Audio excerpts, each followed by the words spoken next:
सफेद साड़ी वाली औरत। बरसात की वो रात शहर के लिए कुछ ज्यादा ही खामोश थी। बादलों की गड़गड़ाहट भी मानो थक कर चुप हो गई थी। पुराने शहर के बाहर रेलवे लाइन के पास एक सुनसान रास्ता था। टूटी स्ट्रीट लाइट, कीचड़ से भरा रास्ता और दोनों ओर ऊंचे ऊंचे पेड़, जिनकी शाखाएं अंधेरे में अजीब सी आकृतियां बनाती थीं। उसी रास्ते से हर रात देर से लौटने वाला था रवि। रवि एक निजी कंपनी में काम करता था। रोज की तरह उस रात भी उसकी ड्यूटी देर से छूटी। मोबाइल की बैटरी खत्म हो चुकी थी और बारिश के कारण ऑटो भी नहीं मिल रहा था। मजबूर होकर वो पैदल ही उस सुनसान रास्ते से घर की ओर बढ़ने लगा। कदमों की आहट और दूर से आती ट्रेन की सीटी, बस यही दो आवाजें थीं जो उस सन्नाटे को तोड़ रही थीं। अचानक उसकी नजर आगे पड़ी। धुंध और बारिश के बीच सड़क के किनारे एक औरत खड़ी थी, सफेद साड़ी में। साड़ी पूरी तरह भीगी हुई, बाल खुले और चेहरे पर अजीब सी उदासी। रवि के कदम ठिठक गए। इतनी रात, इतनी बारिश में कोई औरत अकेली? उसने हिम्मत जुटाकर पूछा, आप ठीक है? इतनी रात यहां अकेली? औरत ने धीरे धीरे सिर उठाया। उसकी आंखें खाली थीं, जैसे उनमें कोई भावना ही ना हो। धीमी ठंडी आवाज में वो बोली, घर बहुत दूर है, क्या तुम मुझे छोड़ दोगे? रवि के मन में डर की हल्की सी लहर उठी, लेकिन इंसानियत भारी पड़ गई। हाँ, आ जाइए, उसने कहा। वे दोनों साथ साथ चलने लगे। अजीब बात यह थी कि बारिश तेज होने के बावजूद उस औरत की साड़ी पर एक भी छींटा नया नहीं पड़ रहा था। रवि ने यह नोटिस किया, मगर खुद को समझाया, शायद अंधेरे का भ्रम है। कुछ दूर चलने के बाद औरत बोली, तुम्हें डर नहीं लगता इस रास्ते से? डर? अब तो आदत हो गई है।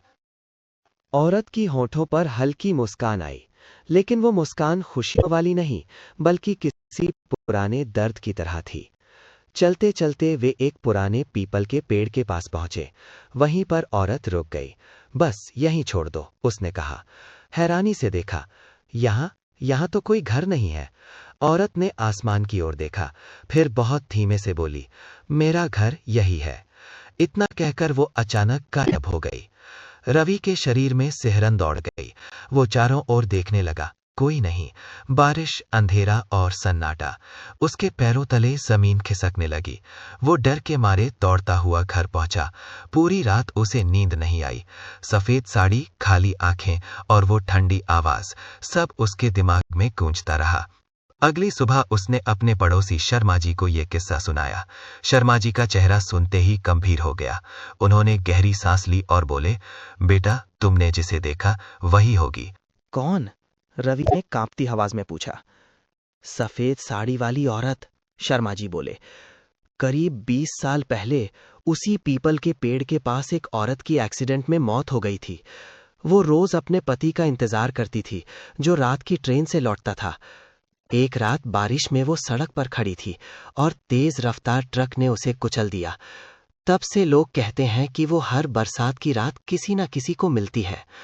रवि का गला सूख गया, लेकिन उसने मुझे कोई नुकसान नहीं पहुंचाया। शर्मा जी ने सिर हिलाया। वो नुकसान नहीं करती, बस साथ चाहती है, किसी ऐसे इंसान का जो उसे इंसान समझे। उस रात के बाद रवि बदल गया। वो अब उस रास्ते से जाते समय मन ही मन उस औरत को प्रणाम करता। कभी कभी उसे लगता कि पीपल के पेड़ के पास सफेद सी परछाई खड़ी है, लेकिन अब डर नहीं लगता था, बल्कि मन में अजीब सी शांति होती।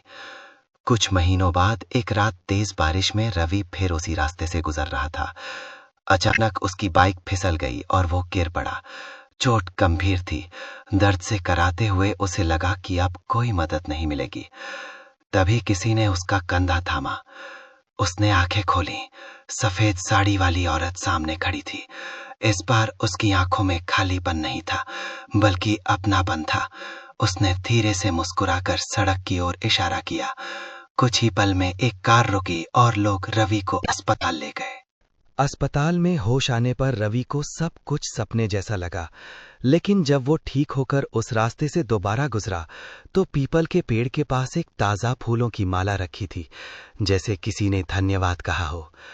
उस रात के बाद सफेद साड़ी वाली औरत को किसी ने फिर नहीं देखा। अंतिम सीख, हर डरावनी कहानी के पीछे कोई ना कोई अधूरा तर्क छपा होता है। अगर हम इंसानियत, सहानुभूति और सम्मान से साथ पेश आएं, तो सबसे डरावनी परछाई भी अपना रौद्र रूप छोड़ सकती है।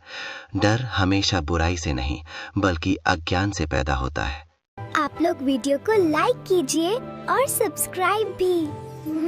Thank you so much.